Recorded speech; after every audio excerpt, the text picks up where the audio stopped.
Did you know that Superman, the icon of hope and the very first superhero, was almost canceled before he even had a chance to fly? It's a wild story, and it all revolves around a single, controversial comic issue. Today, we're diving deep into what's so funny about truth, justice, and the American way. The story that nearly ended the Man of Steel. So, let's set the scene. It's the year 2001. The comic book world is gritty, dark, and cynical. Readers are flocking to anti-heroes characters who are violent, edgy, and don't play by the rules.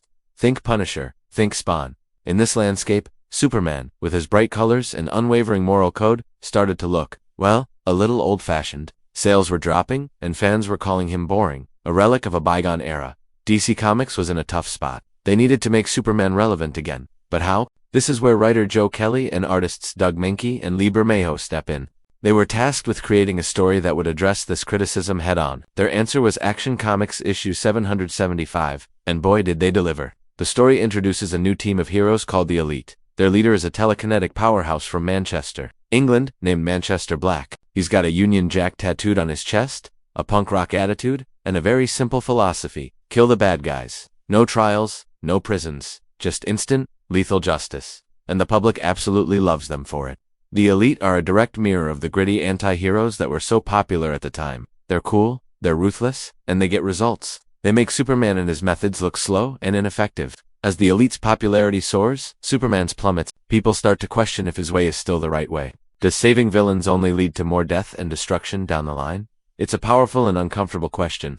The comic masterfully builds this tension. We see Superman trying to reason with Manchester Black, explaining that killing is a line heroes must never cross. But Black just scoffs at him, calling him a naive Boy Scout. He challenges Superman, claiming his way is the future and Superman's is the past. The world is watching, and it feels like they're siding with the Elite. This whole conflict comes to a boiling point on one of Jupiter's moons, Io. It's the ultimate showdown, broadcast live to the entire planet. The Elite versus Superman. For the first half of the fight, Superman is getting absolutely destroyed. The Elite use their combined powers to brutalize him. They seemingly have an answer for everything he throws at them. It's tough to watch. Superman looks beaten, and for a moment, you really believe this might be the end for him. Manchester Black stands over the fallen hero. Gloating, he tells the world that this is the dawn of a new age, an age without a soft-touch Superman. And then, something snaps. Superman gets up, but he's different. His eyes are glowing red, his face is a mask of cold fury. He tells the Elite the gloves are off. What happens next is shocking. In a terrifying display of power, Superman seemingly turns the tables and adopts their own brutal tactics. He uses his heat vision,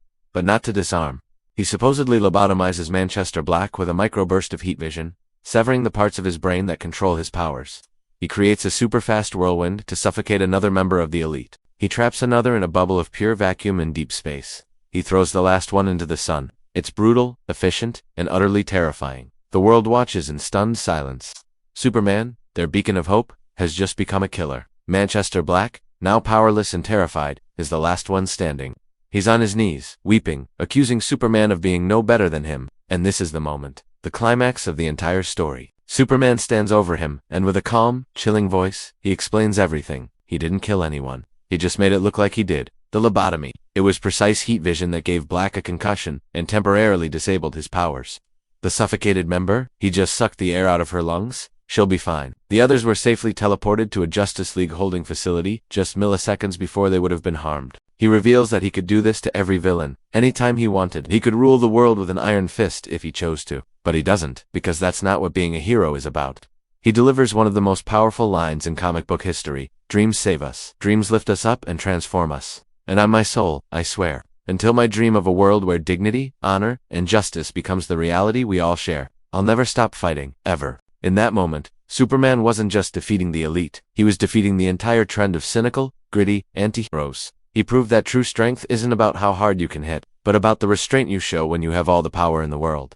It's about holding on to your ideals, even when it's hard, even when the world tells you you're wrong. Action Comics 775 was a massive success. It flew off the shelves and became an instant classic. Fans and critics hailed it as a brilliant defense of Superman's core values. It was so popular that it was later adapted into an animated movie called Superman vs. the Elite, which is also fantastic, by the way. But here's the twist. The story was so powerful, so definitive, that it almost wrote Superman into a corner. How do you follow that up? Joe Kelly himself said that after writing it, he felt like there was nothing more to say about the character. He had made his ultimate statement. The story perfectly answered the question, why does Superman matter? But in doing so, it felt like a final word. For a while, DC struggled with where to take the character next.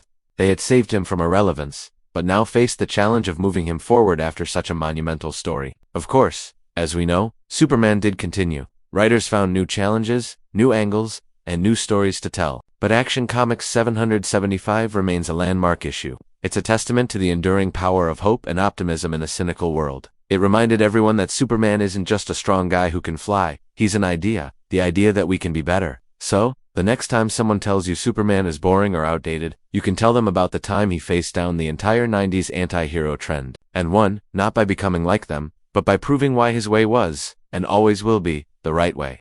It's the story that revitalized the Man of Steel and cemented his place as the greatest hero of all time. What do you think? Is Superman's moral code his greatest strength or a weakness in today's world? Let me know your thoughts down in the comments. I'd love to hear what you have to say. Thanks so much for watching, and if you enjoyed this deep dive, make sure to hit that like button and subscribe for more stories from the world of comics. See you in the next video.